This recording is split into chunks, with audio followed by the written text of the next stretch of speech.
this is Dread from Epoch Builds, and in today's video topic, we're going to go over what I believe to be great information for anyone wanting to make their own builds in Last Epoch, or to min-max them. It will ask and answer the coveted question, how much damage do I really need for Last Epoch content, and how to make it feel good? Well, let's find out, shall we? In Last Epoch, we do not have the luxury of having a path of building like Path of Exile, nor do we have D3 planner like for Diablo 3. This means that it is very hard to plan out a build, because we have no idea how much damage skills do when fully invested. When I change this passive or that skill point, I have no idea what it actually does, unless if I of course go to the dummy every single time. This leads to a lot of experimentation, which ultimately leads in failure 9 out of 10 times, at least for me. That is where I get that phrase I constantly use when people ask me how many builds I go through at a time before making a video. The phrase being 9 out of 10 builds don't work. It is because it's a lot of experimentation and I have no numbers like you do in Path of Exile. If you end up finding the video helpful, don't forget to subscribe to the channel and like the video, as that is not only the best way to support my efforts here at Epoch Builds, it's also the best way to tell YouTube that this video is informative and show it to others who would need this information as well. So ultimately, I wanted to figure out why some builds work and some don't. And one of the largest factors in this problem is how much base health monsters have in the Monolith of Fate. If you can't figure out how much damage you need, then you can't plan around it. If you have too much damage and not enough defenses, you'll just die all the time.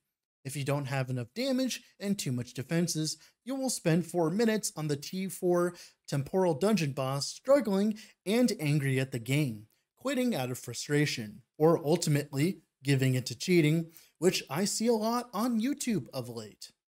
Many people don't realize that this is an important factor for build design, including the wild card of enemy toughness, as to deal more damage with a build, you need a reserve space.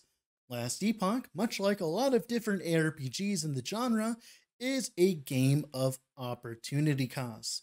A gear slot for Salt the Wounds, or maybe Wing Guards instead. Do I run Bastion of Honor to be tankier? Or do I run Spell Crit Catalyst so I can relieve prefixes elsewhere from crit chance? If you don't properly weigh decisions, then your build ultimately ends up suffering significantly in the end. So the question remains, how tough are enemies? How much damage do I need to kill a White Beetle? And how much do I need to kill a more health, less damage taken Maruna Ogre? This isn't easy, obviously, as modifiers are ever changing in the Monolith, but there is some method in the madness. Base stats are stagnant and are only affected by one stat: corruption.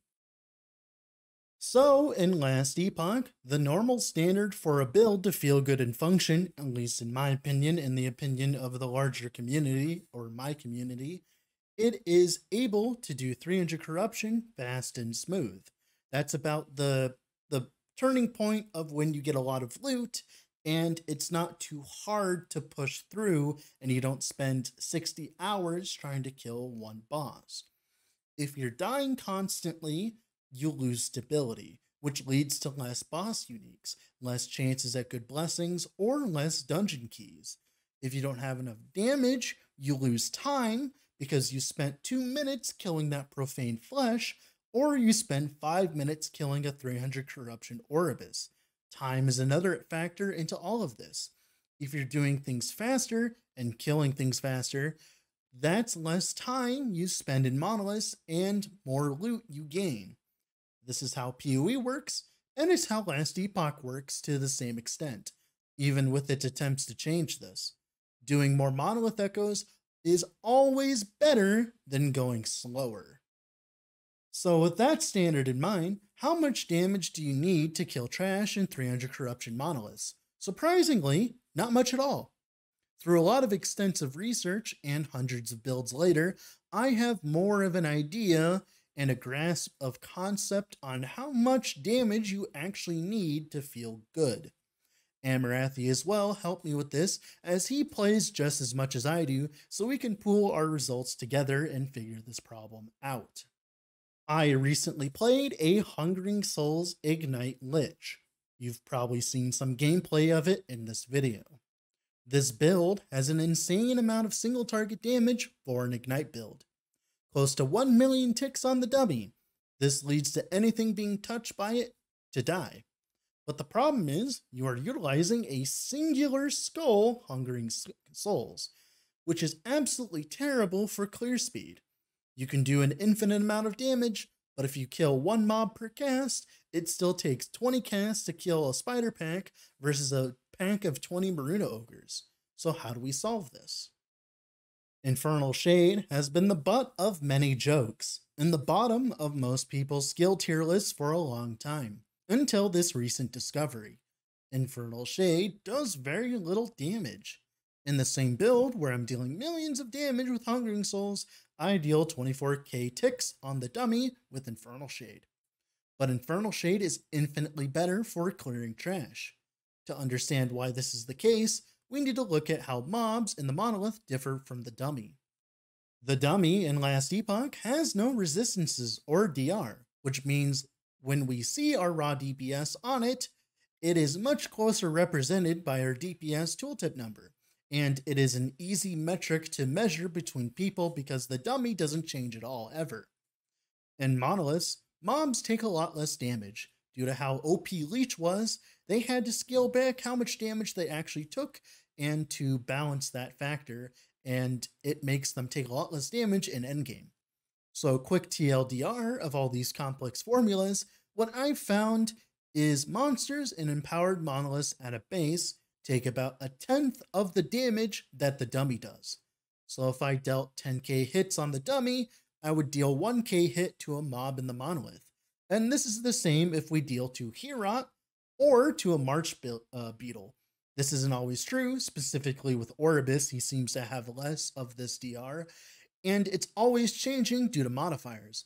But this is what I believe to be a pretty decent way of transferring your dummy DPS to your real DPS in game and is scalable. So it's actually pretty easy to just think of, okay, my dummy DPS is like 1/10 of, like, it's going to be 1/10 in game. That's what I found, and it seems to work well. So if we deal 24k ticks with Infernal Shade, that means we're dealing like maybe 2.4k ticks in the Monolith of Fate. Infernal Shade ticks 3 times per second, a stat we know thanks to LE Planner and in-game testing. So we deal like maybe 70k per second, which is like 7k per second in monoliths. From what Amarathi and I have seemed to gather, is mobs in the monolith, if they are of the trash variety, like skeletons, marsh beetles, worms, stuff that comes in very large numbers, they have maybe 2 to 3k HP at base, it seems. So Infernal Shade instantly one-shots them with 1 tick. This is great, because Infernal Shade just jumps between mobs, so I place 1 Infernal Shade down and instantly kills a pack, even though it deals 2% of the damage that my Hungering Souls is doing. Now, Infernal Shade is absolute garbage on big enemies like Maruna Ogres and Diamond Matrons, where Hungering Souls comes in. Hungering Souls single skull, like Ignite Hungering Souls, is normally terrible at clearing monoliths because it has 1 skull, and it's due to its single target nature of no pierce or anything like that.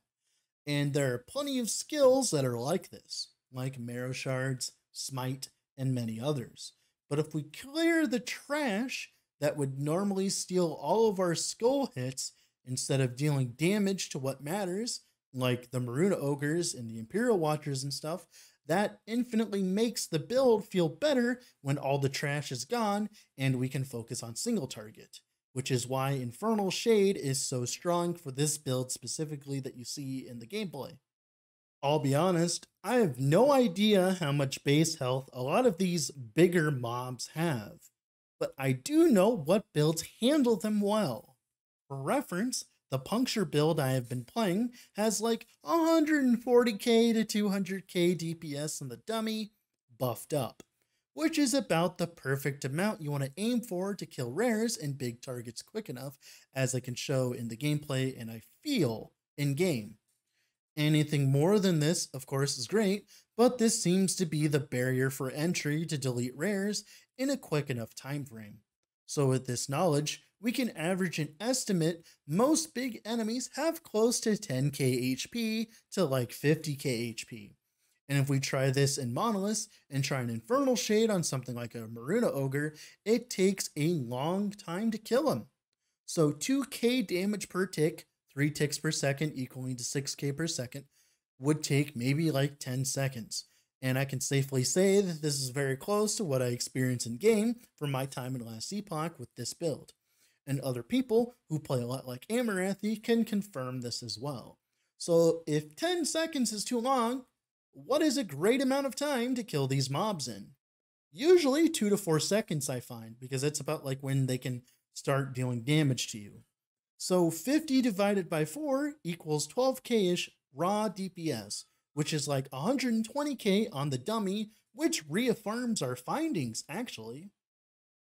Don't take this video at face value, of course. This is all based on objective experience, with the feeling of this more looked at than the science of the numbers behind the scenes, as we have little access to these things other than data mine things on like Tunk Labs, but we don't have any way of quantifying them in game. So after all of this, we can start to piece together some standards to make a build comfortable to play in 300 corruption, our set standard. We want like 60k DPS per second for your AoE slash trash clearing abilities, whether that be through multiple ticks per second or big hits, and 120k to 200k DPS per second for nuking rares in appropriate amounts of time. This is way less than I have originally thought, and has opened my eyes in build design, as this makes Infernal Shade go from a garbage skill, like I thought, to an actually great one, like you can see in the footage. And that's a hard pill to swallow. To be fair, this is after the OP Legendary update, which introduced a lot of power creep into the game, so it very well might be just Lich, breaking the game again, but 24k ticks with Infernal Shade, with like Death Seal up and everything else up, yeah, that's not very powerful, I'm gonna be honest. Does this mean your build should fit these, or it's trash? Yes. No, just kidding. These are just recommendations. You should just aim for these. Don't use it as a metric. If you want to do billions of damage, then do that. But if you want to figure out what you need at the bare minimum to feel good, then this is a good metric to go by. This means if your clear ability does well over 100k DPS, and you already have a single target skill that's dedicated towards doing that, it means you can shave off some damage from your clear skill for some quality of life, and not feel bad about it. You were probably super overkilling things anyways, like in reference to like a racing strike. This also means one skill wonders, like builds that only use one skill for clear and single target, like a racing strike, should aim to just have as much damage as possible, because your clear and your single target are the same skill. But you can also leave some of your single target damage behind buffs you apply instead of having them up all the time. Like for a racing strike, you don't need to do full 12 time rot stack combo to deal damage to trash, which is way overkill, but you can still have it in case you need to kill a T4 dungeon boss, which is a large amount of quality of life you can design into your builds. We can also more appropriately use weapon swaps now, which I will be showcasing at a later date. TLDR of everything in this video, 20 to 60k DPS is good enough for your clear skill like multi-shot, Infernal Shade, Spirit Plague, Warpath, anything with like AoE. 120 to 200k DPS seems to be good enough for single target skills like Hungering Souls, Smite, or specifically like maybe, yeah, like what is it called? Marrow shards, pretty much stuff like that. Things that like you cast once and you hit once, but you'll need closer to like 400k to 1 million DPS to make T4 dungeon bosses feel good. So keep that in mind as well as you want to eventually be able to do the dungeon bosses. It's way better to overkill your single target and have your clear damage just be barely enough, like you see with the Ignite Hungering Souls and Infernal shit, than to have your single target be barely enough and your clear to be supreme overkill, like Puncture. This has been Dread from Epoch Builds. Make sure to share this with your friends so they can start min-maxing. And have a wonderful rest of the day wherever you're at. Bye.